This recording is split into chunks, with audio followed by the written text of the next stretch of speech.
Picture this. You step outside on a clear night, look up, and there they are. Mars glowing red, Jupiter's faint gleam, maybe even Saturn if you squint. The planets feel so close, like neighbors just across the street, shining in the night sky. But here's the cold, hard truth. Space is mostly emptiness. Cold, black, endless emptiness. Those twinkling lights?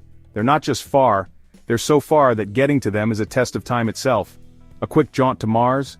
A road trip to Neptune? Forget it. The distances between us and our planetary neighbors are so vast, they challenge everything we think we know about travel. What if I told you a trip to Mars could take longer than raising a child from birth to high school? Or that a journey to Neptune might mean you'd never come back in your lifetime? These aren't just numbers, they're cosmic barriers that make you wonder if we're really as close to the stars as we feel. So let's start from Earth, and take the slow, lonely path outward, planet by planet, to see just how long it takes to reach our neighbors. Buckle up, it's going to be a wild ride. When you think about leaving Earth, the moon feels like the obvious first step. It's right there, hanging in the sky, close enough to make out craters with a decent backyard telescope. It's our nearest cosmic neighbor, a stepping stone to the stars. But even the moon, as close as it seems, is a reminder of how vast and unforgiving space can be. How long does it take to get there? Well, it depends on how you're traveling. By rocket, like the Apollo astronauts, or in a wild thought experiment, like walking non-stop across space. Let's dive into the moon's distance, how we've reached it before, what NASA's Artemis program has in store, and why even this short trip is a test of human grit. By the end, you'll see why the moon is both our easiest target and a humbling lesson in cosmic scale. The moon's distance. Closer, but not exactly close. So, let's start with the numbers. The moon is on average about 384,400 kilometers, or 238,855 miles from Earth. That's close in cosmic terms. Nothing else in our solar system comes anywhere near that. But, close can be a bit deceptive. If you hopped in a car and drove at a steady 100 kilometers per hour, or 62 miles per hour, it would take you about 160 days to cover that distance, assuming you could just drive straight up through space without stopping. Now compare that to driving across the United States, coast to coast, which is about 4,500 kilometers. So that's 12 times shorter than a trip to the moon. Even at highway speeds, the moon's distance really is a slog. So, why do we say average distance? Well, the moon's orbit isn't a perfect circle, it's actually an ellipse. At its closest point, which is called perigee, it's about 356,500 kilometers away, and at its farthest, or apogee, it's around 406,700 kilometers. That's a difference of over 50,000 kilometers, and that's enough to make travel times vary depending on when you launch. NASA's Apollo missions actually timed their launches to hit the moon at perigee for efficiency, shaving off precious hours. According to NASA's Lunar Reconnaissance Orbiter data, this distance has been measured with laser precision, bouncing beams off reflectors left by Apollo astronauts to pin it down to within centimeters. But honestly, distance alone doesn't tell the whole story. Space isn't a highway, you can't just floor it. You've got to deal with gravity, orbital mechanics, and, well, the fact that there's no gas station between here and the moon. The moon itself is moving, orbiting Earth at about 3,683 kilometers per hour, so your spacecraft actually has to chase it, curving through space to intercept it.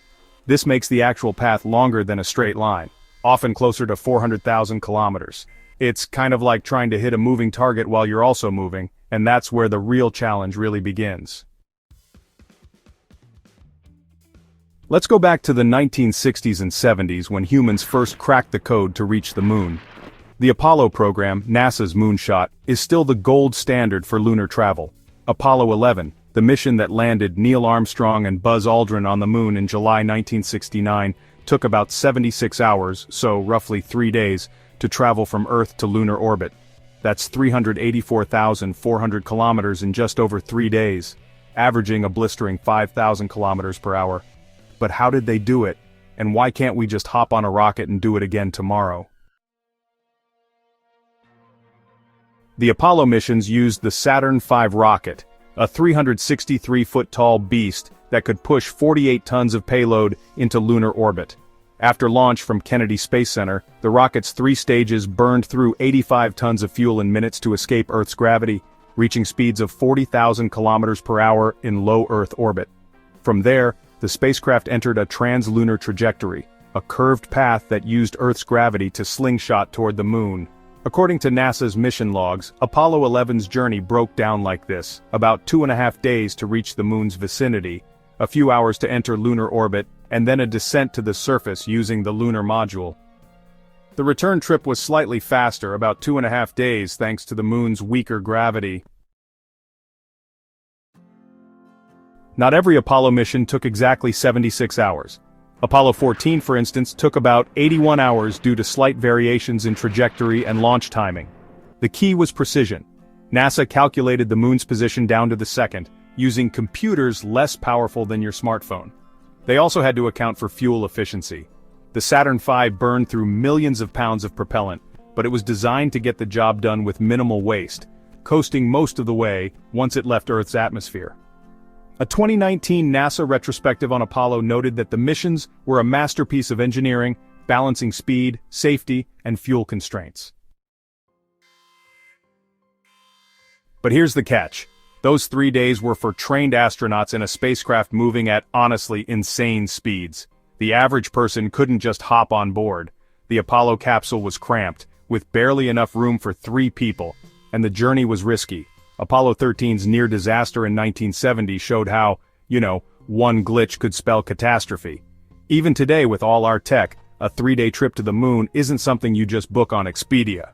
It's a high-stakes sprint that only a handful of humans have ever made. Fast forward to today, and NASA's Artemis program is gearing up to take us back to the moon. Artemis 1, an uncrewed test flight in 2022, took about 25 days to complete its mission, but that included orbiting the moon for weeks to test the Orion spacecraft. For crewed missions like Artemis 2 planned for 2026, NASA aims for a round trip of about 9 to 10 days, with the Earth-to-Moon leg taking roughly 3 to 4 days. Pretty similar to Apollo, why not faster? Well, modern rockets like the Space Launch System, or SLS, are powerful, but they prioritize safety and flexibility over raw speed. Orion's designed to carry more crew, up to 6, and support longer missions like building the Lunar Gateway, a space station in lunar orbit. Artemis missions use a slightly different approach than Apollo. Instead of a direct shot, Orion follows a wider, fuel-efficient trajectory called a lunar distant retrograde orbit, which takes it farther from the moon before looping back. According to a 2023 NASA report, this orbit allows for more precise landings and better staging for future trips to Mars. The trade-off? A slightly longer transit time, sometimes up to 4 days one way, depending on the mission profile. For example, Artemis 3, aiming to land astronauts on the lunar South Pole by 2027, will likely take 3.5 days to reach lunar orbit, then a few hours to descend. So whether it's Apollo's 3-day sprint or Artemis's 4-day cruise, the moon is a quick trip by space standards. But what if you didn't have a rocket? What if you had to get there the hard way, say by walking? Walking to the moon. A cosmic trek. Okay, let's get weird. Imagine you could walk to the moon like some cosmic hiker with an oxygen tank and a dream. How long would it take? At an average walking speed of 5 kilometers per hour, 3 miles per hour. And assuming you could somehow walk in a straight line across space, let's do the math. The moon's average distance is 384,400 kilometers. Divide that by 5 kilometers per hour, and you get 76,880 hours. That's 3,203 days, or about 8.8 years. Let's round it to 9 years for simplicity. 9 years. That's longer than it takes to get a college degree, raise a kid to middle school, or binge every show on Netflix. And that's non-stop walking. No breaks, no sleep, no getting lost in space. If you took a more realistic approach, walking 8 hours a day at 5 kilometers per hour, it would take closer to 26 years. For context, the average American moves houses every 7 years. Imagine spending 4 moves just trudging toward the moon. This thought experiment, inspired by a 2018 article in Scientific American, highlights the absurdity of space's scale. Walking to the moon is impossible, of course. There's no road, no air, and you'd be floating in a vacuum. but it drives home how even our closest neighbor is mind-bogglingly far. The Apollo astronauts crossed that distance in 3 days because they were moving at 5,000 kilometers per hour, not 5. The energy required to escape Earth's gravity and zip through space is colossal, and no amount of hiking boots could match it. This also puts the Artemis missions in perspective. A 4-day trip in a state-of-the-art spacecraft is a miracle of engineering, but it's still a journey through a vast, empty void. The moon feels close because we see it every night, but it's a reminder that even the shortest cosmic trip is a marathon by human standards. And the moon's just the start. Wait till we get to Mars or Neptune. So, why obsess over getting to the moon in 3 days or 9 years? Because it's our gateway to the solar system. The moon's proximity makes it the perfect testing ground for technologies we'll need for Mars or beyond. NASA's Artemis program isn't just about planting flags. It's about building lunar bases, mining water ice for fuel, and learning how to live off Earth. A 2023 study in Nature Geoscience highlighted the moon's south pole, rich in ice, as a prime spot for sustainable colonies. A 3 to 4 day trip could become routine, like catching a flight to another continent, but the moon also humbles us. Its distance, though small compared to Jupiter or Saturn, shows how space travel stretches time in ways we struggle to grasp. The Apollo astronauts were gone for about a week total, but future missions might involve months on the lunar surface. And if we're dreaming of walking there in 9 years, it's a stark reminder of how far we've come with rockets, and how far we still have to go. The moon's also a psychological milestone. It's the only place beyond Earth humans have visited, and those 3-day journeys in the 1960s inspired generations. As Artemis gears up, we're on the verge of making the moon a regular destination. Maybe even a launch pad for deeper space. But even as we plan these trips, the vastness of space looms large. The moon's just the first step, a tiny hop in a solar system where distances are measured in millions, not thousands of kilometers. This brings us to a question that lingers like a shadow. We've seen how the moon, our closest neighbor, takes 3 days by rocket or 9 years in a crazy walking scenario. It's a journey we can wrap our heads around, but it's still a leap into the void. So, if the moon takes 3 days, how long until we leave the Earth's shadow completely? What's waiting for us beyond that first step, and how much time will it take to reach the next one? Chapter 2. Mars, the popular frontier. Mars, the red planet. It's the stuff of sci-fi dreams, the one place in our solar system we talk about colonizing like it's just a matter of time.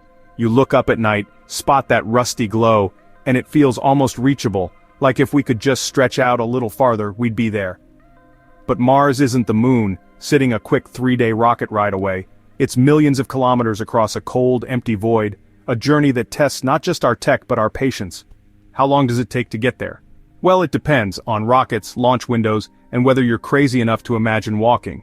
In this chapter, we're diving into why Mars is our next big frontier, how we've reached it in 7 months with robots, what it'll take for humans to make the trip, and why even this close planet feels like a lifetime away.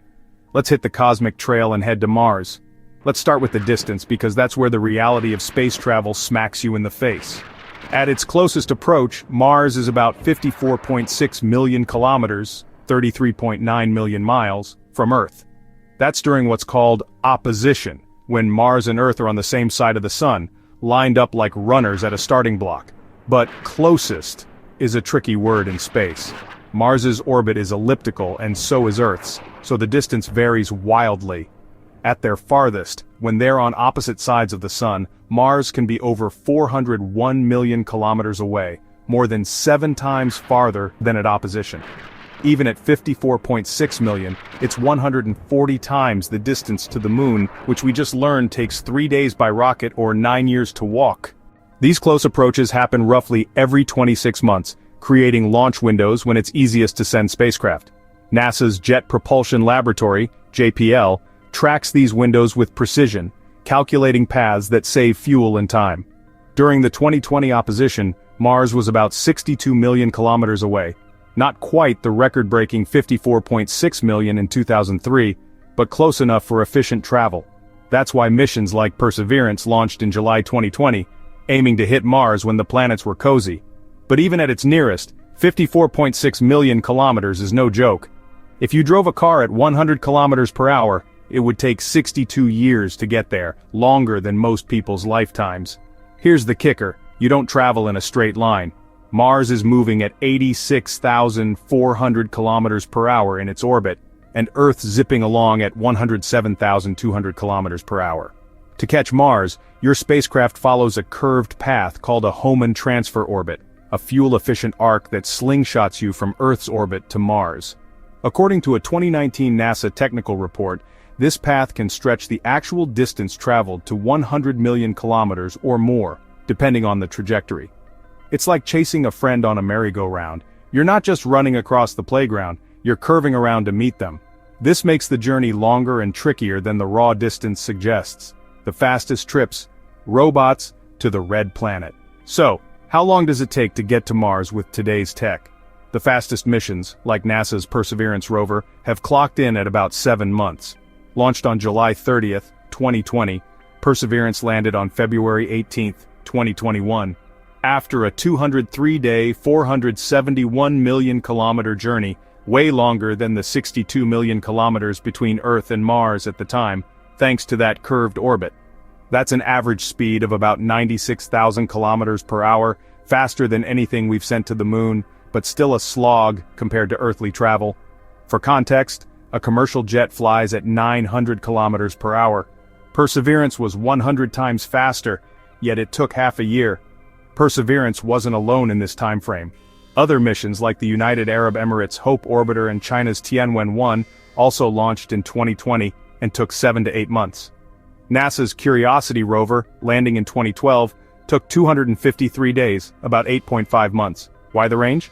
It depends on the launch window, rocket power, and mission goals. Perseverance used an Atlas V rocket, which gave it a strong push out of Earth's gravity, and its trajectory was optimized for a direct landing in Jezero crater. Hope, aiming for orbit, took a slightly different path, arriving a week earlier. A 2021 ESA analysis noted that 7-9 months is the sweet spot for current tech, balancing speed, fuel, and precision. How do these missions do it? After launch, the spacecraft escapes Earth's gravity, enters a solar orbit, and coasts most of the way to Mars, using small thrusters for course corrections. Perseverance, for example, performed 3 trajectory tweaks during its trip, guided by NASA's Deep Space Network. Once it neared Mars, it slammed into the atmosphere at 19,000 kilometers per hour, using a heat shield, parachute, and rocket-powered sky crane to land. The whole entry, descent and landing, EDL, took 7 minutes. NASA's famous 7 minutes of terror. But those 7 months in transit? That's just waiting, floating through the void with nothing but the sun's gravity to guide you. But what about sending humans to Mars? That's a whole different challenge. Unlike robots, people need food, water, air, and protection from radiation. A human mission would likely take at least 6 to 9 months each way, plus time spent on the surface waiting for the next launch window. That means astronauts could be gone for nearly 2 years. The psychological and physical demands are enormous, living in a cramped spacecraft far from Earth with no quick way home. NASA and other space agencies are working on ways to make this possible. They're testing new propulsion systems, life support technologies, and ways to shield crews from cosmic rays. Private companies like SpaceX are building massive rockets designed to carry people and cargo to Mars. The first crewed missions could launch in the 2030s, marking a new era of exploration. But even with all this technology, the journey will be risky. Mars is a moving target, and the window for safe travel opens only every 26 months. Crews will have to be self-sufficient, able to handle emergencies, and ready for the isolation of deep space. It's a test of human endurance and ingenuity unlike anything we've faced before. Why go through all this trouble? Because Mars is the next step in our journey beyond Earth. It's a place where we can search for signs of past life, learn how to live on another world, and prepare for even more distant destinations. Every mission to Mars brings us closer to understanding our place in the universe. So, whether it's walking to the moon in 9 years or flying to Mars in 7 months, these journeys remind us just how vast and challenging space really is. The distances are mind-boggling, the obstacles immense, but the rewards, knowledge, inspiration, and the thrill of discovery are even greater. As we look up at the night sky, dreaming of distant worlds, remember, every step we take into the cosmos is a leap into the unknown. The moon and Mars are just the beginning. The real adventure is still ahead. These robotic missions show what's possible, but they're lightweight. Perseverance weighed about 1 ton. Sending humans with food, water, and life support is a whole different game. Let's look at what it'll take to get people to Mars. Now let's talk about sending humans to Mars, the dream that's fueled SpaceX, Elon Musk, NASA's planners, and sci-fi fans everywhere. Unlike robots, humans need air, food, and a way to stay sane during months in a tin can.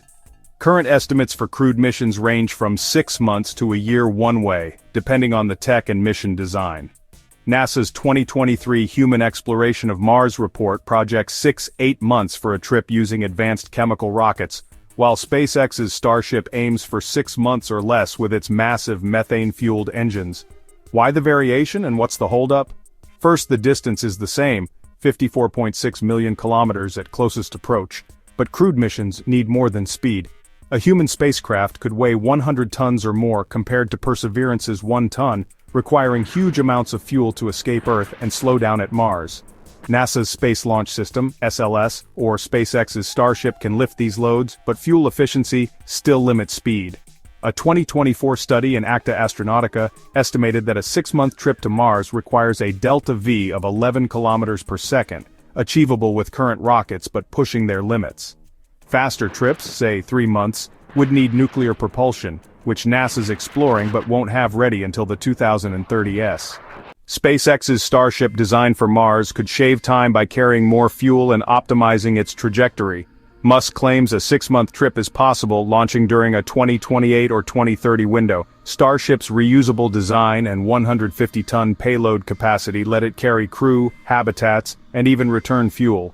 But it's still untested for interplanetary travel as of 2025.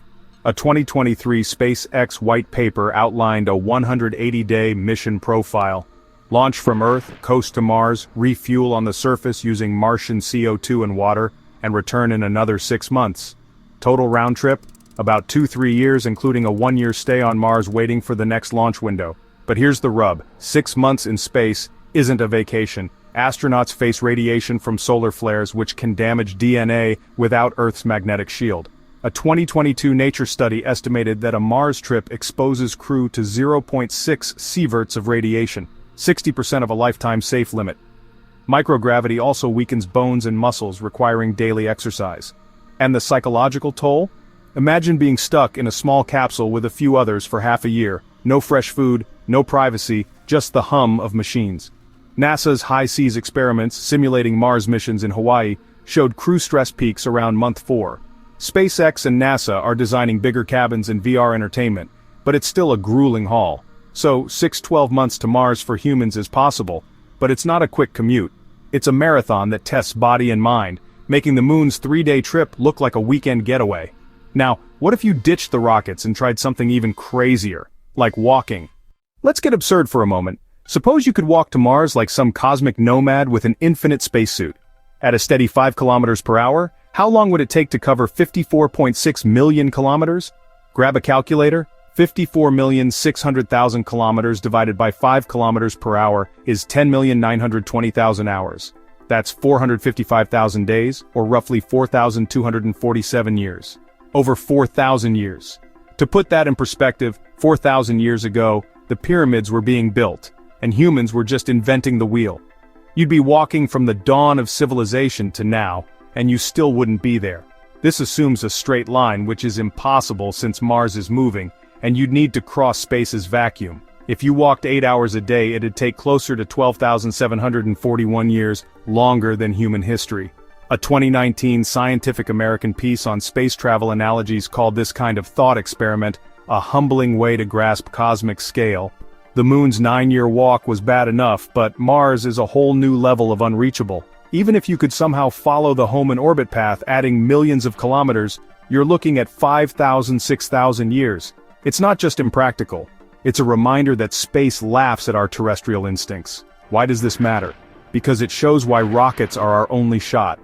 Perseverance's 7-month trip was a triumph of engineering, hitting 96,000 kilometers per hour at peak. Walking at 5 kilometers per hour is 19,200 times slower.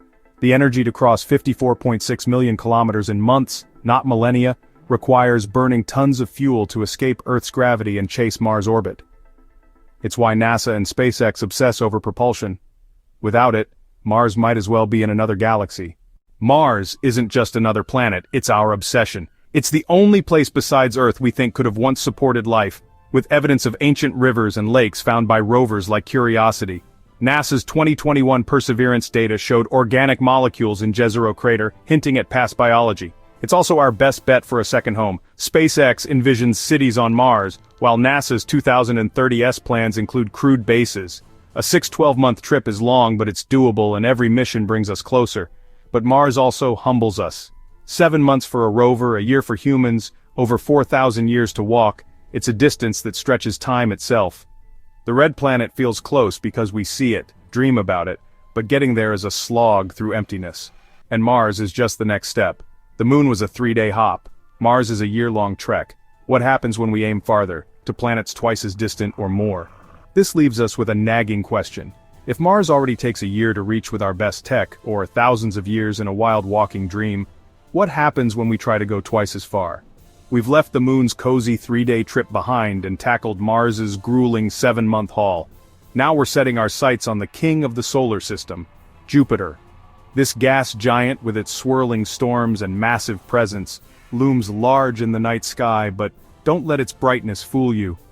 Jupiter's out there in the cold, dark reaches, far beyond the rocky worlds we've explored.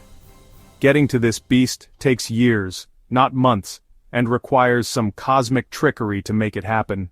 We're talking distances that make Mars look like a neighbor, missions that stretch human patience, and clever maneuvers like slingshots to cheat the laws of physics.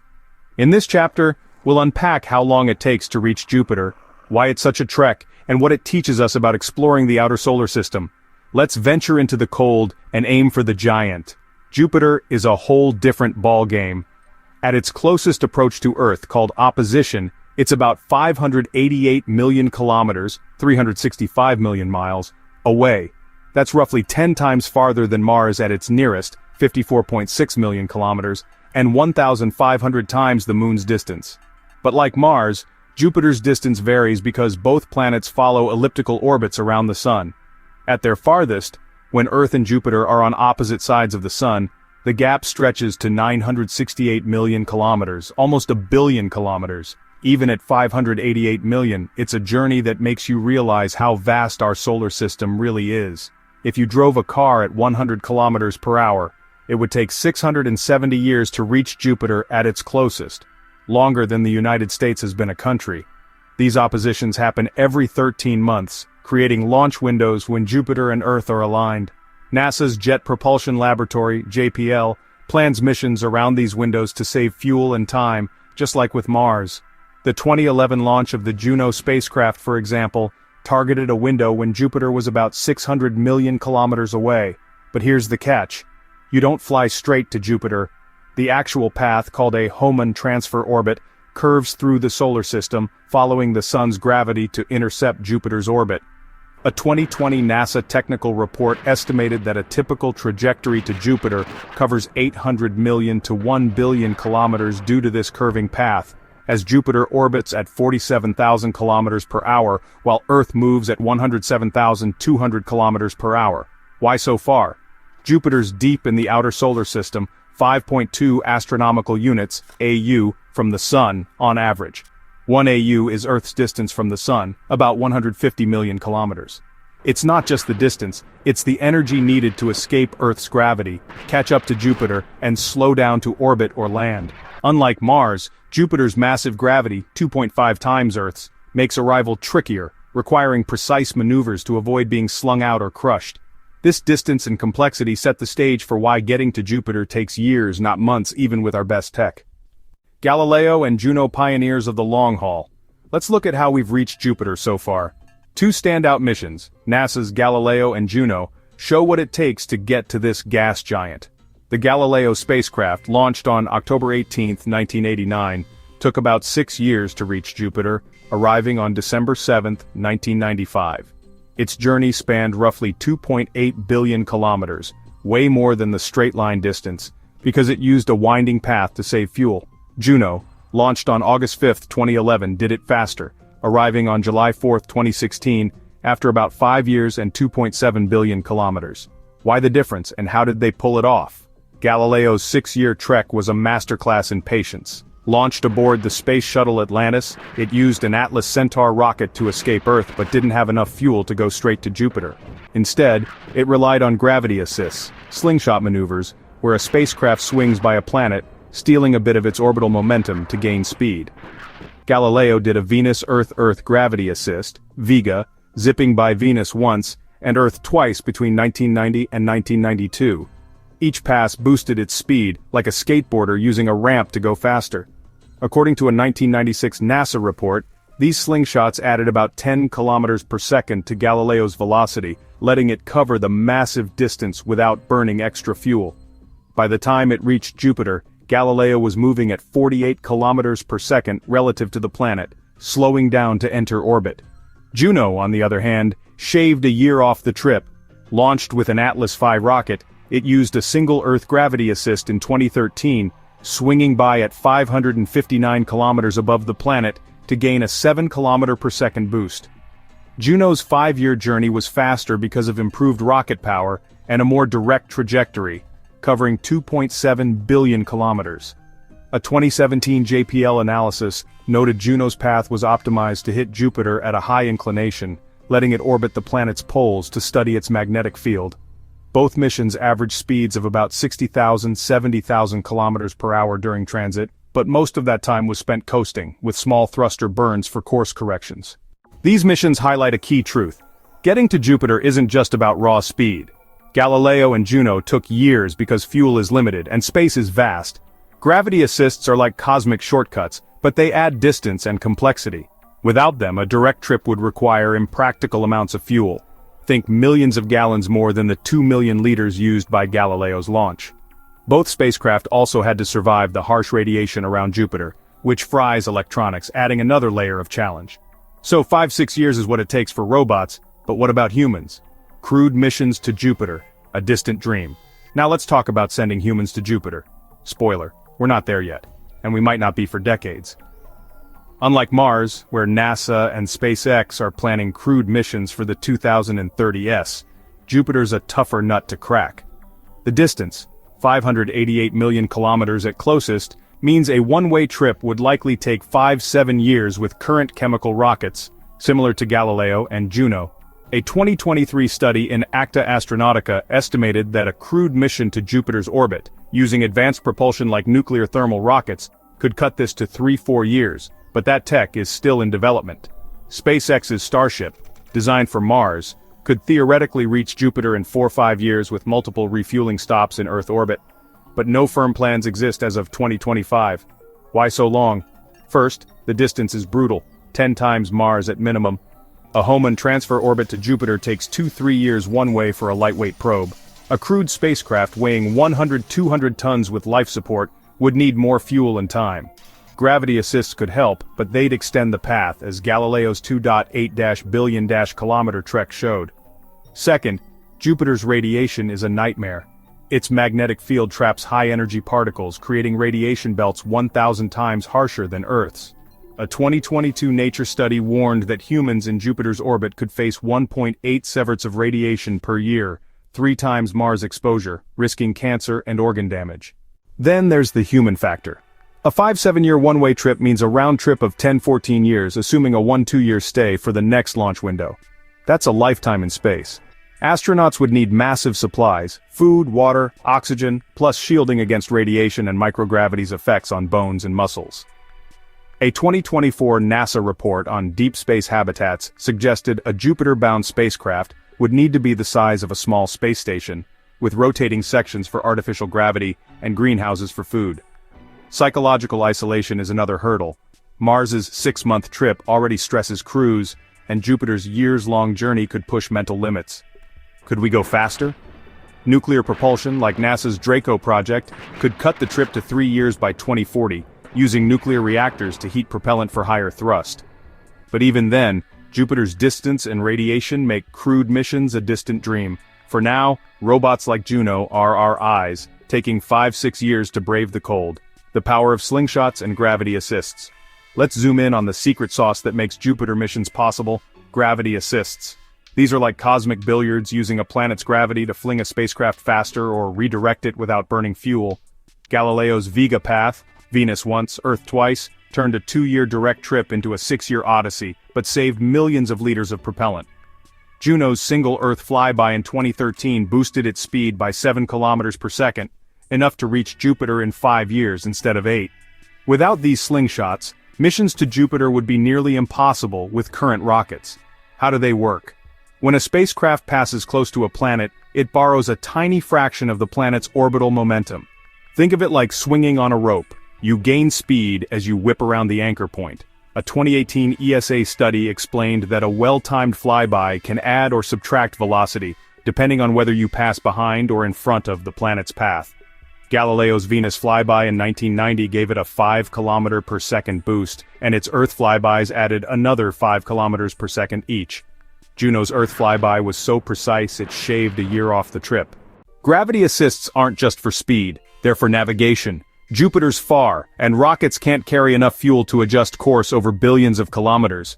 Flybys let spacecraft tweak their paths, aiming for Jupiter's orbit like threading a needle. But there's a trade-off. Slingshots add distance. Galileo's 2.8 billion kilometers was triple the straight-line distance, and Juno's Earth flyby added 200 million kilometers. A 2021 JPL report noted that future missions could use multiple flybys, Venus, Earth, even Mars, to reach Jupiter faster, potentially in 4 years, but that's still experimental. This trickery makes you wonder, if we're already cheating physics with slingshots, what's the fastest we could go? Could we chain gravity assists to zip through the solar system like a pinball? Jupiter's pulling our dreams. Jupiter's not just a destination, it's a giant that shapes our view of the solar system. Its massive size, 318 times Earth's mass, makes it a gravitational bully, influencing comets and asteroids across the system. Missions like Galileo and Juno, taking 5-6 years, revealed Jupiter's secrets: a stormy atmosphere, a magnetic field 20,000 times stronger than Earth's, and moons like Europa that might harbor life. A 2023 Nature Astronomy paper suggested Europa's subsurface ocean could be a target for future probes, but getting there still takes years. For humans, Jupiter's a dream and a challenge. A 5-7 year trip with current tech or 3-4 years with nuclear propulsion is daunting. Radiation, isolation, and sheer distance make it a frontier we're not ready to conquer. Yet Jupiter captivates us. Its great red spot, a storm twice Earth's size, and its 95 moons make it a mini solar system. Missions like ESA's JUICE, launched in 2023 and set to arrive in 2031 after 8 years, show we're still drawn to it, even if it takes a decade. Jupiter's distance, 588 million kilometers at closest, forces us to rethink time. The moon was 3 days, Mars 7 months, but Jupiter's 5-6 years for robots and potentially a decade for humans shows how the outer solar system stretches our limits. Gravity assists help, but they're not magic. We're playing a long game, and Jupiter's just the start of the cold, dark outer worlds. This brings us to a question that burns brighter the farther we go. We've seen how slingshots let us cheat distance, speeding up Galileo and Juno to reach Jupiter in 5-6 years. But we're still bound by physics, fuel, and time. So we can slingshot around planets to move faster, but what's the upper limit of speed in the solar system? How fast can we really go, and what will it take to conquer the next giant? We've made it halfway through the solar system. Still with me? This journey gets colder, darker, and longer from here on out. If you're loving the ride so far, tap the like button, it really helps. And if you want to see how far we can really go, subscribe. We're just getting started.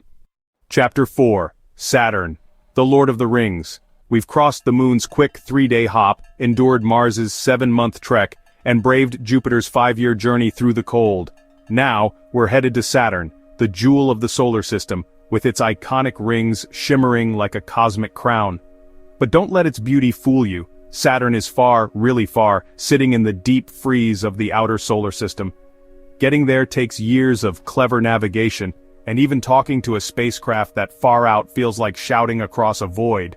In this chapter, we'll explore how long it takes to reach Saturn, how the Cassini mission pulled it off with planetary slingshots, what a direct trip would cost us in time, and why even a simple hello from Saturn takes forever to answer. Let's set course for the Lord of the Rings and see what it takes to get there. Saturn's distance, 1 billion+ kilometers away. Let's start with the raw numbers. At its closest approach to Earth, during opposition when both planets are on the same side of the Sun, Saturn is about 1.2 billion kilometers away. That's roughly twice Jupiter's closest distance, 22 times Mars's nearest approach, and a staggering 3,100 times the distance to the Moon. At its farthest, when Earth and Saturn are on opposite sides of the Sun, the gap stretches to 1.7 billion kilometers. To put that in perspective, if you hopped in a car and drove at 100 kilometers per hour, it would take you 1,370 years to reach Saturn, long enough for entire civilizations to rise and fall. Saturn's distance varies because, like Earth, it follows an elliptical orbit around the Sun, at an average of 9.5 astronomical units. Oppositions happen every 378 days, creating launch windows every 12-13 months. A spacecraft's path to Saturn, called a Hohmann transfer orbit, curves through the solar system to catch the planet as it orbits. Saturn's distance puts it deep in the outer solar system, where sunlight is 100 times weaker than on Earth, and temperatures hover around -184 degrees Celsius. Getting there means carrying enough fuel to escape Earth, chase Saturn, and slow down to orbit, all while surviving years in the cold, dark void. Cassini's epic journey, 6.7 years with slingshots. To understand how we've reached Saturn, let's look at the Cassini-Huygens mission, a masterpiece of space exploration. Launched on October 15, 1997, Cassini arrived at Saturn on July 1, 2004, after a 6.7-year journey. The journey covered about 3.5 billion kilometers. That's 3 times the closest Earth-Saturn distance, thanks to the winding path it took. Why so long, and how did it get there? The answer lies in gravity assists. Those clever slingshot maneuvers we saw with Jupiter's missions, but dialed up for Saturn's greater distance. Cassini, a joint NASA-ESA mission, was launched on a Titan IVB rocket, one of the most powerful of its time. But even that wasn't enough to send its 5.6-ton payload, loaded with instruments and the Huygens probe for Titan, straight to Saturn. Instead, Cassini used a Venus-Venus-Earth-Jupiter gravity assist path. It swung by Venus twice, Earth once, and Jupiter, each flyby stealing momentum to boost its speed. These slingshots added about 12 kilometers per second to Cassini's velocity, letting it reach Saturn without burning impossible amounts of fuel. The Venus flybys gave Cassini an early boost, each adding about 3.5 kilometers per second. The Earth flyby in August 1999, at just 1,171 kilometers above the surface, added another 5 kilometers per second. The Jupiter flyby, 9.7 million kilometers from the planet, was the final push, aligning Cassini's path to Saturn. This 3.5 billion-kilometer trek took 6.7 years because Cassini spent most of its time coasting, with only occasional thruster burns for course corrections. Without gravity assists, the same trip would have taken 9-10 years and required a rocket the size of a skyscraper, far beyond what we could launch in 1997. Saturn's distance meant solar panels were less effective, so Cassini used 3 radioisotope thermoelectric generators powered by plutonium decay to generate electricity. It also faced Jupiter's radiation during its flyby and Saturn's own magnetic field, which traps high-energy particles. The mission's success, 13 years of orbiting Saturn, studying its rings and moons, shows how gravity assists made the impossible possible. But what if we skip the slingshots? Direct to Saturn, a 9-10-year slog. Let's imagine a mission to Saturn without gravity assists, relying on raw rocket power. How long would it take? NASA estimates a direct Hohmann transfer orbit to Saturn with no planetary flybys takes 9-10 years one way. Why? Without slingshots, you need enough fuel to achieve the full delta-V to escape Earth, reach Saturn's orbit, and slow down to enter orbit, about 15 kilometers per second total. A 2023 study in the Journal of Spacecraft and Rockets calculated that a direct trajectory covers about 1.8 billion kilometers and requires a rocket with 10 times the fuel of Cassini's Titan IVB, which is currently impractical. A direct trip would launch during an opposition, aiming for Saturn's 1.2 billion-kilometer distance. The spacecraft would follow a long, elliptical orbit around the Sun, coasting for most of the journey at about 10-12 kilometers per second. Unlike Cassini's 6.7 years, which leaned on Venus and Jupiter to cut 3 years off, a direct path burns more fuel early and takes longer to align with Saturn's orbit. A 2021 ESA report noted that such missions are rare because they're inefficient. Every extra ton of fuel needs more fuel to lift it, spiraling costs and complexity. For humans, a direct trip is even tougher. A crewed spacecraft weighing 100-200 tons with life support would need a massive rocket like NASA's SLS or SpaceX's Starship, with multiple launches for fuel. A 2024 Acta Astronautica study estimated a 9-10-year one-way trip for humans using chemical rockets, with radiation exposure reaching 2 sieverts, 3 times Mars' dose, due to Saturn's distance and magnetic field. A round trip? Up to 20 years, assuming a 1-2-year stay for the next launch window. Nuclear propulsion could cut this to 5-6 years, but as with Jupiter, it's decades away. For now, gravity assists are our only realistic path, saving years and making missions like Cassini possible. The communications lag talking across the void. Here's another wrinkle. Even if you reach Saturn, staying in touch is a challenge. At 1.2 billion kilometers, light including radio signals takes about 1.2 hours to travel from Saturn to Earth one way, 2.4 hours for a round-trip hello and reply. During Cassini's mission, engineers at JPL sent commands and waited 80-90 minutes for confirmation, depending on Saturn's position. A 2019 NASA report described this lag as a psychological barrier for mission control, forcing teams to plan moves days in advance and rely on the spacecraft's autonomy for real-time decisions. This lag isn't just a number, it changes how you operate. If Cassini hit a glitch during its Saturn orbit insertion, engineers couldn't fix it live. They'd wait 2.4 hours to even know something went wrong. Compare that to Mars, where the lag is 424 minutes, or the Moon's 2.5 seconds. A 2022 ESA study on deep space communication noted that Saturn's distance requires powerful antennas, like NASA's Deep Space Network, which used 70-meter dishes to pick up Cassini's faint signals. For crewed missions, this lag would be brutal. An astronaut calling home would wait over an hour for a response, making real-time chats impossible. It's like texting someone on a submarine under the Arctic, except the submarine's a billion kilometers away. This lag also affects science. Cassini's discoveries, methane lakes on Titan, geysers on Enceladus, relied on sending data back at a snail's pace, sometimes taking hours to transmit a single image. Future missions like NASA's Dragonfly to Titan launching 2028, arriving 2034, will face the same delay. It's a reminder that Saturn's distance isn't just about travel time, it isolates you in ways that test human ingenuity. Saturn's allure and our future. Saturn's not just a planet, it's a cosmic masterpiece. Its rings, made of ice and rock, span 282,000 kilometers but are only 10 meters thick in places. Its 145 moons, including Titan with its Earth-like lakes and Enceladus with potential subsurface oceans, make it a prime target for science. Cassini's 6.7-year journey revealed these wonders, but it also showed how hard it is to get there. The 1.2 billion kilometer gap crossed with gravity assists takes years, and a direct trip pushes a decade. The 1.2-hour communications lag adds another layer of loneliness. For humans, Saturn's a distant dream. A 9-10-year direct trip, or even 6-7 years with slingshots, would demand breakthroughs in propulsion, radiation shielding, and life support. A 2023 Nature Astronomy paper suggested Saturn's moons, like Titan, could host outposts if we crack long-duration spaceflight.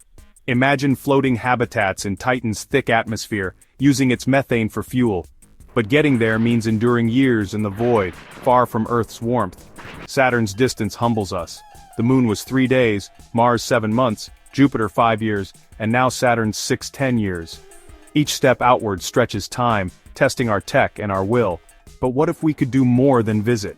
What if one day we built floating cities in Saturn's upper atmosphere, drifting among the rings? What would it take to live there, and what would we find in that alien sky?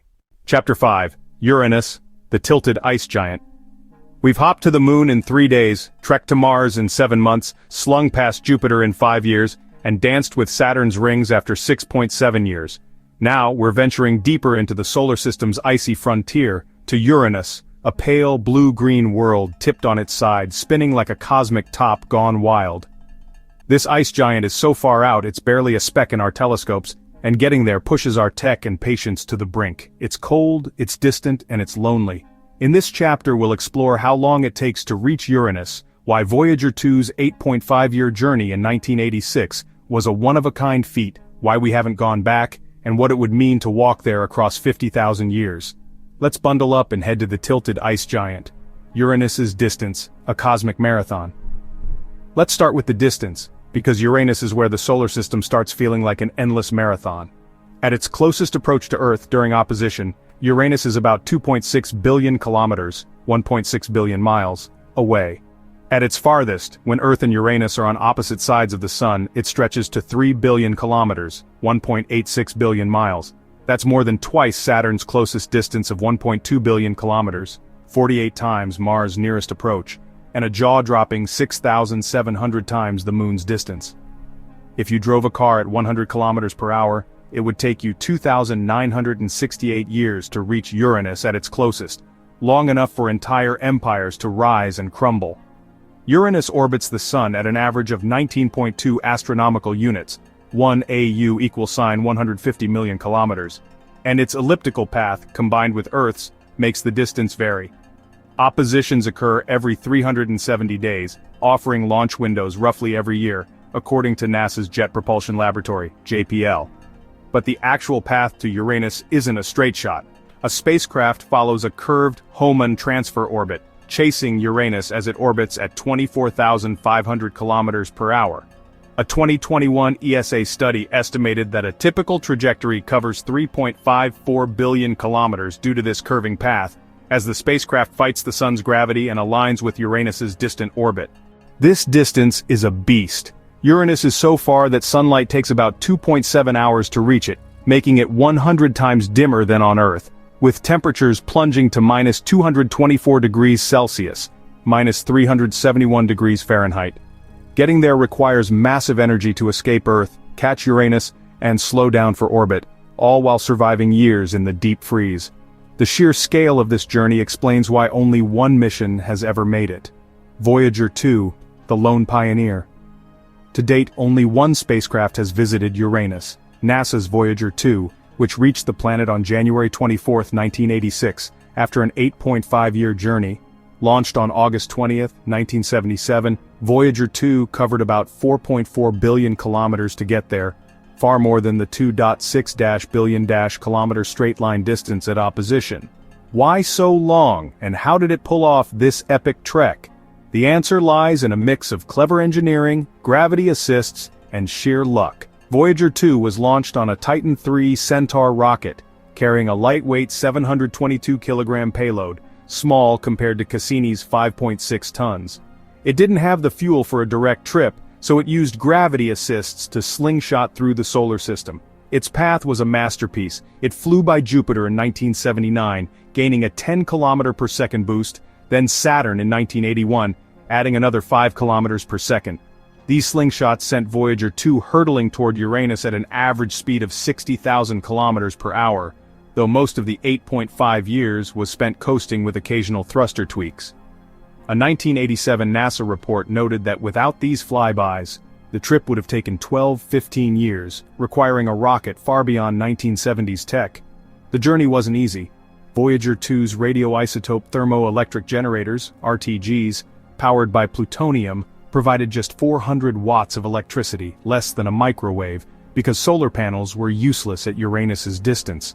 Its cameras and instruments had to operate in near darkness, capturing images of Uranus's featureless hazy atmosphere and its 27 known moons.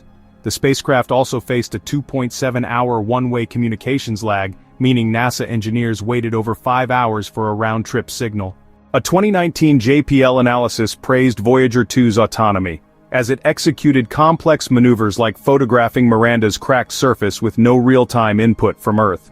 Voyager 2's 8.5-year trip was a triumph, revealing Uranus's extreme 98-degree axial tilt, likely from a massive ancient collision, and its faint rings. But it was a flyby, not an orbit, passing 81,500 kilometers from the planet before heading to Neptune. Orbiting would have required more fuel to slow down, stretching the trip closer to 10 years. Voyager 2's success showed what's possible, but also why Uranus remains a one-hit wonder in space exploration. Why no return trips? Here's the head-scratcher. It's been nearly 40 years since Voyager 2's visit, and we haven't sent another mission to Uranus. Why? The answer lies in distance, cost, and priorities. At 2.63 billion kilometers, Uranus is a logistical nightmare. A 2023 National Academy's report, Planetary Science and Astrobiology Decadal Survey, ranked a Uranus orbiter as a top priority, but estimated a cost of $4.2 billion and a travel time of 13 years with current rockets. Compare that to Mars missions, which cost $500 million to $3 billion and takes 7 months. Funding is tight. NASA's 2025 budget is $25.4 billion, spread across Mars rovers, Artemis, and telescopes like James Webb. The distance also demands long missions, which strain resources. A new Uranus mission, like the proposed Uranus Orbiter and Probe, UOP, would launch in 2031-2032, using Jupiter gravity assist to arrive in 2043-2045, a 12-14-year trip. A 2024 ACTA Astronautica study suggested nuclear electric propulsion could cut this to 8-10 years, but the tech isn't ready. Meanwhile, Mars and the Moon are closer, cheaper, and tied to human exploration goals, drawing focus. A 2022 Nature Astronomy paper noted that Uranus's boring atmosphere, lacking Jupiter's storms or Saturn's rings, has made it less sexy for funding, despite its scientific value. Then there's the challenge of surviving the trip. Uranus's extreme cold and radiation require robust spacecraft with RTGs, which are expensive and limited by dwindling plutonium supplies. The 2.7-hour communications lag means high autonomy, increasing design complexity. Voyager 2 was a rare alignment of budget, tech, and planetary positions. Jupiter and Saturn were perfectly placed for its grand tour. No such alignment exists now, and Uranus's distance makes it a tough sell over flashier targets. Now let's get absurd and imagine walking to Uranus. At a steady 5 kilometers per hour, 3 miles per hour, how long would it take to cover 2.6 billion kilometers? The math is brutal. 2,600,000,000 kilometers divided by 5 kilometers per hour equals 520 million hours. That's 21,666,667 days, or roughly 59,360 years. Let's call it 50,000 years for simplicity, as the distance varies to 3 billion kilometers. That's longer than modern humans have existed. Our species, Homo sapiens, emerged about 300,000 years ago, and we were painting caves 40,000 years ago. Walking to Uranus would take you back to the Stone Age and beyond. If you walked 8 hours a day, it'd stretch to 178,082 years, 3 times longer than human civilization. A 2020 Scientific American piece on cosmic scales called this kind of exercise a stark reminder of space's unforgiving vastness. Uranus's distance makes Mars's 4,000-year walk look like a stroll. There's no air, no ground, just a vacuum. So this is pure fantasy, but it drives home why rockets are our only hope. Voyager 2's 8.5 years at 60,000 kilometers per hour is a miracle compared to 50,000 years at human speed. This thought experiment highlights the energy barrier. To cross 2.6 billion kilometers in years, not millennia, requires escaping Earth's gravity, 11.2 kilometers per second, and achieving a delta V of 17 kilometers per second to reach Uranus's orbit. Voyager 2 used gravity assist to cheat this, but a human walking at 0.0014 kilometers per second, 5 kilometers per hour, is laughably slow. It's why we dream of advanced propulsion to shrink these cosmic gulfs. Uranus is more than just a distant dot in the night sky. It's honestly a puzzle that keeps astronomers up at night. Its 98-degree tilt makes it roll on its side, giving it seasons that last a whopping 21 years each. And then, there's its icy makeup, water, ammonia, methane, all of which really set it apart from the gas giants like Jupiter. When Voyager 2 flew by in 1986, it found a bland, almost featureless atmosphere, but it also spotted tantalizing moons like Titania and Oberon, which might be hiding subsurface oceans. A 2023 Nature Geoscience paper even suggested that Uranus's twisted magnetic field, shaped by its tilt, could actually teach us a ton about how planets form. Yet, for decades we've just left it alone. The sheer distance, 2.6 billion kilometers, kind of explains why. Voyager 2's 8.5-year journey, with help from Jupiter and Saturn, was a once-in-a-lifetime opportunity. A direct trip would take 12 to 15 years, and if you tried walking, well, it would take 50,000 years. Then, there's the 2.7-hour lag in communications, which really isolates any spacecraft, and the lack of missions since 1986 just shows how Uranus's remoteness messes with our priorities. But at the same time, it calls to us. Could its moons actually harbor life? Could its wild tilt reveal secrets about cosmic collisions? This brings us to a question that just won't go away. Voyager 2 made it to Uranus in 8.5 years, and that's a feat we haven't matched in almost 40 years. We've sent rovers to Mars, probes to Jupiter and Saturn, but Uranus is still kind of a ghost in our exploration story. So, Why haven't we sent anything back to Uranus in nearly 40 years? What's really holding us back from chasing this tilted ice giant, and what might we find if we ever try again? We've raced to the moon in just 3 days, slogged our way to Mars in 7 months, swung by Jupiter in 5 years, danced with Saturn's rings in 6.7 years, and braved Uranus's icy tilt in 8.5 years. Now, we're pushing out to the very edge of our solar system's major planets. Neptune, this deep blue ice giant that's honestly so far away it feels like the end of the road. Out here, sunlight is just a whisper, temperatures drop to bone-chilling lows, and the distances stretch into the billions of kilometers. Getting to Neptune isn't easy. It's a journey that really tests the limits of our technology and our imagination. In this chapter, we'll dig into how long it actually takes to reach this distant world, how Voyager 2 made it in 12 years, what future missions might be able to do, and why, even if you had a jet plane, it would still take thousands of years. So let's venture to the edge of the known and see what Neptune has in store.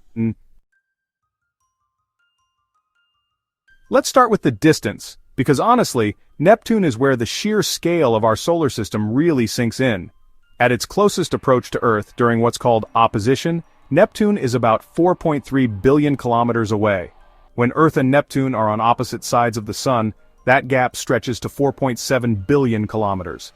That's about 1.6 times Uranus's closest distance of 2.6 billion kilometers, 80 times Mars' nearest approach, and a staggering 11,200 times the distance to the Moon.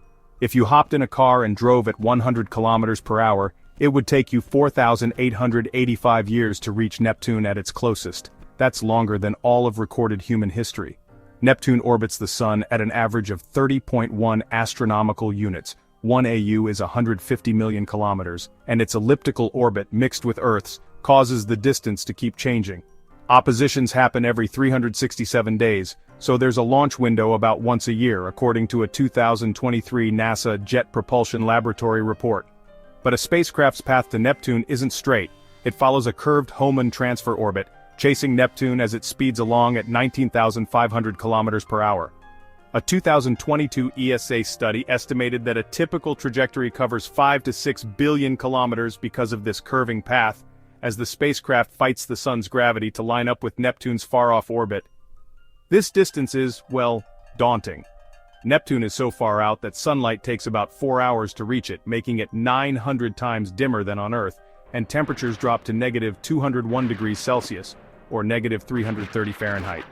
Getting to this ice giant takes an enormous amount of energy just to escape Earth's gravity, catch up to Neptune, and then slow down enough to actually enter orbit, all while surviving over a decade in the freezing void. The scale of this journey explains why only one spacecraft has ever visited Neptune, and why it took so long. Only one spacecraft has ever reached Neptune. NASA's Voyager 2, which arrived on August 25, 1989, after a 12-year journey. Launched on August 20, 1977, Voyager 2 covered about 7.1 billion kilometers to get there, which is way more than the 4.3 billion kilometer straight-line distance at opposition. So, how did it manage this epic trek, and, well, why did it take so long? The answer lies in a combination of gravity assists, lightweight design, and a once-in-a-lifetime planetary alignment. Voyager 2, weighing just 722 kilograms, was launched on a Titan IIIe Centaur rocket, which honestly lacked the power for a direct trip. Instead, it used a series of gravity assists, slingshot maneuvers that stole momentum from planets to gain speed. Its path was like a cosmic relay race. It zipped by Jupiter in 1979, gaining 10 kilometers per second, Saturn in 1981, adding 5 kilometers per second, and Uranus in 1986, boosting another 3 kilometers per second. These flybys turned a 20-year direct trip into a 12-year journey, as detailed in a 1990 NASA report. By the time Voyager 2 reached Neptune, it was cruising at 17 kilometers per second relative to the planet, performing a flyby 4,950 kilometers above its cloud tops. The journey was a real test of endurance. Voyager 2's radioisotope thermoelectric generators, powered by plutonium decay, provided a mere 400 watts, less than a light bulb, since solar panels were useless at 30 astronomical units. Its instruments operated in near darkness, capturing images of Neptune's stormy atmosphere and its moon Triton's icy surface. The 4.1-hour one-way communications lag meant NASA engineers waited over 8 hours for a round-trip signal, relying on the spacecraft's autonomy for critical tasks like photographing Neptune's Great Dark Spot. A 2021 JPL analysis called Voyager 2's Neptune flyby a triumph of precision as it nailed its trajectory after 12 years with only minor thruster tweaks. Voyager 2's 12-year trip revealed Neptune's dynamic atmosphere, 14 moons and faint rings, but it was a flyby, not an orbit. Slowing down to orbit would have required more fuel, stretching the trip to 14 to 16 years. The mission's success hinged on the 1970s Grand Tour alignment, when Jupiter, Saturn, Uranus and Neptune were positioned for sequential flybys, a rare event that won't repeat for 175 years. This unique setup explains why Voyager 2 remains Neptune's only visitor. Since Voyager 2's 1989 flyby, no spacecraft has returned to Neptune, but future missions are on the drawing board. How long would they take? Current estimates range from 10 to 15 years depending on propulsion, trajectory, and gravity assists. The 2023 Planetary Science and Astrobiology Decadal Survey recommended a Neptune orbiter and Triton lander as a flagship mission, with a potential launch in the 2030s and arrival in the 2040s. A 2024 NASA study proposed a 2035 launch using a Space Launch System rocket and Jupiter gravity assists, arriving in 2047 after 12 years. Without assists, the trip could take 15 to 17 years, requiring, honestly, impractical fuel loads. Why the range? At 4.3 billion kilometers, Neptune demands efficient paths. A mission like the proposed Neptune Odyssey would use a Hohmann transfer orbit with a Jupiter flyby, covering 5.5 billion kilometers in 10 to 12 years, as outlined in a 2022 Acta Astronautica paper. Advanced propulsion, like nuclear electric thrusters, could shave this to 8 to 10 years by providing continuous low-thrust acceleration, but such systems are untested for deep space missions as of 2025. A direct trip, relying on chemical rockets like Saturn's 9 to 10-year slog, would take 14 to 15 years due to Neptune's greater distance and lower orbital velocity. For humans, Neptune is a pipe dream. A crewed mission, even with nuclear propulsion, would take 10 to 12 years one way, exposing astronauts to 3 to 4 sieverts of radiation, 5 times Mars dose, due to cosmic rays and Neptune's magnetic field, per a 2023 Nature study.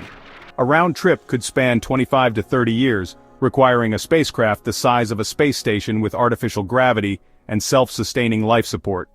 The 4-hour communications lag would make real-time support impossible, and psychological isolation would really push human limits. For now, robotic probes, taking 10 to 15 years, are our best bet for revisiting Neptune. Let's indulge in a wild thought experiment. Imagine flying to Neptune on a commercial airliner, like a Boeing 787 cruising at 900 kilometers per hour. How long would it take to cover 4.3 billion kilometers? The math is staggering. 4,300,000,000 kilometers divided by 900 kilometers per hour equals 4,777,778 hours. That's 199,074 days, or roughly 5,452 years, over 5,000 years. That's longer than the time from the pyramid's construction to today. By the time your flight landed, human history would have rewritten itself. If you flew 8 hours a day, it'd stretch to 16,356 years, longer than the last ice age. A 2021 Scientific American article on space travel analogies called such scenarios, "A humbling lens on cosmic distances." Neptune's 5,000-year flight makes Uranus's 50,000-year walk look brisk, though walking would take 80,000 years at 5 kilometers per hour.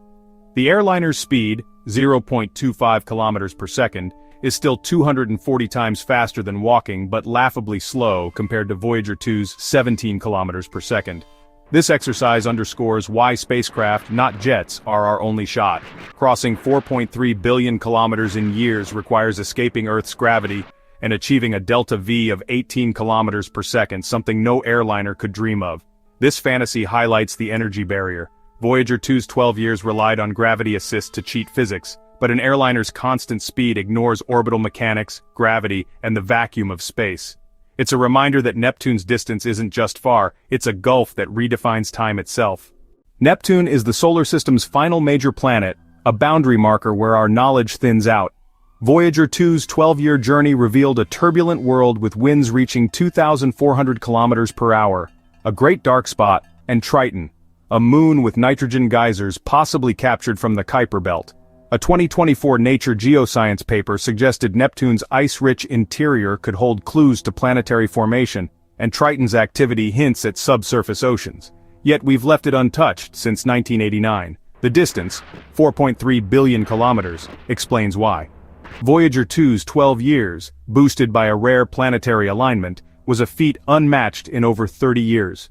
Future missions, taking 10-15 years, face funding hurdles and technical challenges like surviving Neptune's cold and 4-hour communications lag. A 5000-year airliner trip is a fantasy, but it shows how Neptune's remoteness dwarfs even Uranus's 50,000-year walk. Each step outward, Moon to Mars to Jupiter to Saturn to Uranus to Neptune, stretches time from days to decades. Neptune's allure lies in its mystery. Is Triton a captured world? Could its oceans harbor life? Future probes might answer these, but getting there means enduring the longest journeys we've tackled. This brings us to a question that lingers as we stand at the edge. If it takes 12 years to reach Neptune, the farthest major planet, how long would it take to go even further? What lies beyond this blue frontier, and can we ever hope to reach it? We've zipped to the moon in 3 days, slogged to Mars in 7 months, swung past Jupiter in 5 years, danced with Saturn's rings in 6.7 years, braved Uranus's tilt in 8.5 years, and reached Neptune's edge in 12 years. Now we're heading to the solar system's outskirts, where Pluto, a tiny icy world no longer called a planet, sits among countless frozen bodies in the Kuiper Belt, and beyond that, the vast unknown beckons. This is the farthest we've ever gone, a realm so distant it redefines what we think of as far. In this chapter we'll explore how long it took New Horizons to reach Pluto in 9.5 years, what lies in the Kuiper Belt, how Voyager 1's 46-year journey is carrying it toward interstellar space, and where the solar system's boundaries blur. Let's plunge into the deep end and chase the unknown. Pluto's distance is a wake-up call. At its closest approach to Earth during opposition, Pluto is about 4.28 billion kilometers away, roughly equal to Neptune's 4.3 billion kilometers. At its farthest, when Earth and Pluto are on opposite sides of the Sun, it stretches to 7.5 billion kilometers. That's nearly 3 times Uranus's closest distance, 140 times Mars' nearest approach, and 11,100 times the Moon's distance.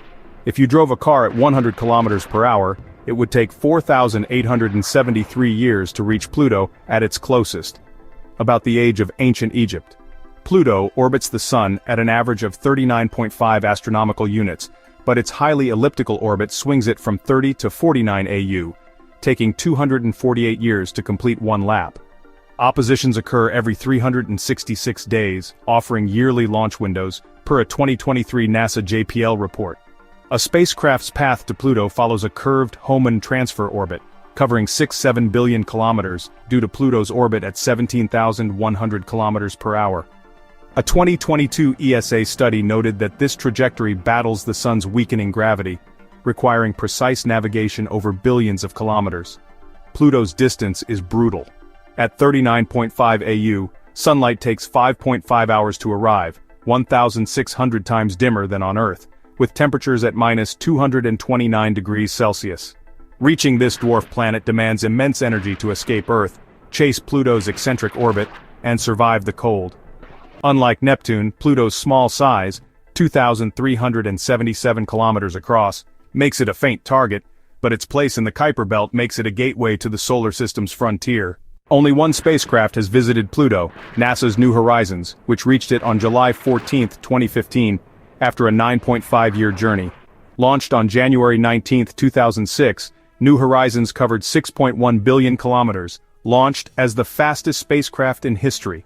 How did it get there so quickly compared to Voyager 2's 12 years to Neptune? The answer lies in raw power, a strategic trajectory, and a single gravity assist. New Horizons, weighing just 478 kilograms, was launched on an Atlas V rocket with a Star 48B booster, achieving a record-breaking escape speed of 16.26 kilometers per second from Earth. This speed let it coast to Pluto at an average of 74,000 kilometers per hour, faster than Voyager 2's 60,000 kilometers per hour. A 2007 NASA report detailed its path. A Jupiter gravity assist in February 2007, passing 2.3 million kilometers from the planet, added 4 kilometers per second, shaving 3 years off the trip. Without this slingshot, the journey would have taken 14 years, per a 2016 JPL analysis. The 9.5-year trek was a sprint by outer solar system standards. New Horizons spent most of its time in hibernation, waking periodically for course corrections. Its RTGs provided 200 watts of power, as solar panels were useless, at 39.5 AU. The 5.2-hour one-way communications lag meant a 10.4-hour wait for signals, forcing NASA to rely on the spacecraft's autonomy during its Pluto flyby 12,500 kilometers above the surface. A 2018 Nature paper praised New Horizons' precision, capturing images of Pluto's heart-shaped Tombaugh Regio and its moon Charon despite moving at 14 kilometers per second. New Horizons' 9.5 years was faster than Voyager 2's 12 to Neptune, thanks to its launch speed and Jupiter's boost, but it was a flyby, not an orbit. Slowing to orbit would have added years, requiring more fuel than its 77 kilograms of hydrazine. The mission revealed Pluto's icy mountains, nitrogen glaciers, and 5 moons, cementing its status as a Kuiper Belt ambassador. After Pluto, New Horizons visited Arrokoth, a Kuiper Belt object, in 2019, proving we can reach these distant worlds, but it takes nearly a decade.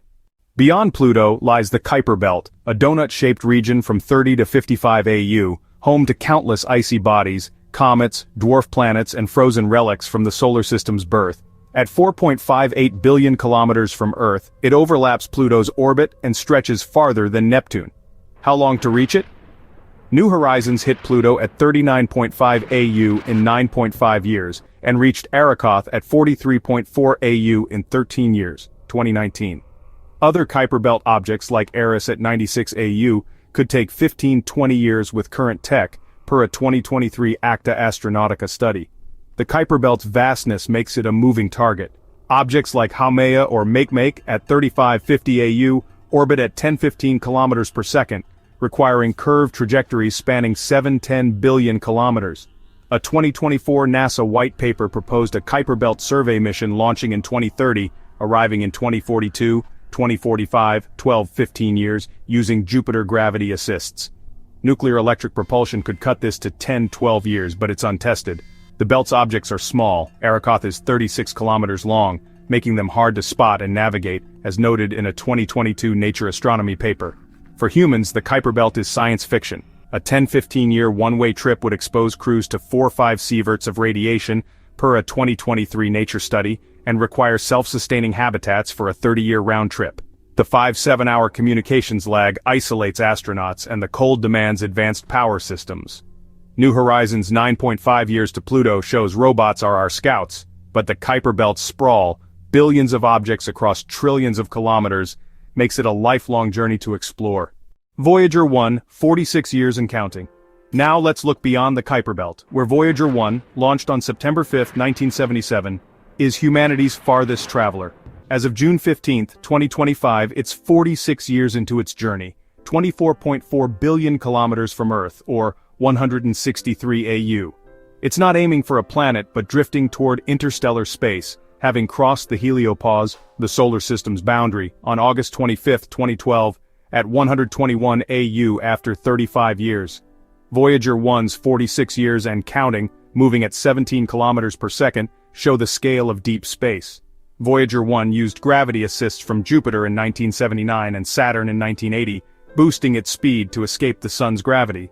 Its 4.4 billion kilometer path far exceeds New Horizons' 6.1 billion to Pluto, as it's not bound to a planetary orbit. A 2024 NASA report noted Voyager 1's RTGs are fading, with power expected to run out by 2027, ending its mission after 50 years.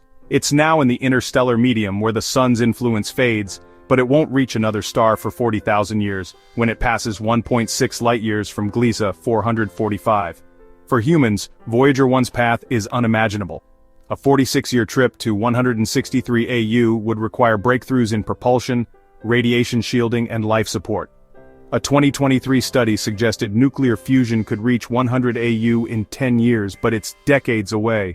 Voyager 1's 46 years remind us that beyond the Kuiper Belt, time stretches into generations, and interstellar space is a frontier we're only beginning to touch. Pluto and the Kuiper Belt mark the solar system's outer reaches, but where does it end? The heliopause at 120-150 AU is where the solar wind gives way to interstellar space, crossed by Voyager 1 in 35 years, and Voyager 2 in 41 years. Beyond lies the Oort cloud, a hypothetical sphere of comets from 2,000 to 100,000 AU, unreachable with current tech, 5,100 years at New Horizons speed. A 2024 JPL study estimated the Oort cloud's edge at 10 trillion kilometers, blurring the solar system's boundary. New Horizons' 9.5 years to Pluto, Voyager 1's 46 years to the heliopause, and the Kuiper Belt's 12 20-year trips show our limits. Pluto's 4.28 billion kilometers is a sprint compared to Voyager 1's 24.4 billion, but both pale against the 4.24 light-years to Proxima Centauri. Each step, Moon to Neptune to Pluto, stretches time, from days to decades to lifetimes. The Kuiper Belt's icy worlds and Voyager's interstellar drift hint at what's next, but the distances defy imagination. This brings us to a profound question. New Horizons reached Pluto in 9.5 years, Voyager 1 hit interstellar space in 46 years, but where does the solar system actually end? And what lies beyond it in the vast emptiness between the stars? We think of our solar system as our neighborhood, a cozy collection of planets orbiting our sun. But this journey has shown us the truth. It's a vast desert of time and space, where even our closest neighbors, like the Moon, are days away, and distant worlds like Neptune or Pluto take decades. We visited some planets, from Mars' red dunes to Saturn's glittering rings, and sent probes to the Kuiper Belt's icy edge. But reaching all of them, from Mercury to Pluto, remains one of humanity's greatest challenges. Each step outward stretches time, 3 days, 7 months, 12 years, 46 years, until we're staring into the abyss beyond our sun's reach. And someday, maybe, we'll go further, chasing the stars themselves. So, as we gaze up at the night sky, let's hold on to one final question to keep the wonder alive. If reaching Neptune takes 12 years, how long would it take to reach the next star? What's out there, waiting for us in the cosmic unknown? And will we ever find it? If this cosmic trip blew your mind, smash that like button to let us know. Subscribe and hit the bell so you don't miss our next adventure into the universe. What's your wildest guess how long to reach the next star? Drop it in the comments and share this video with a friend who dreams of the cosmos. Let's keep exploring the stars together.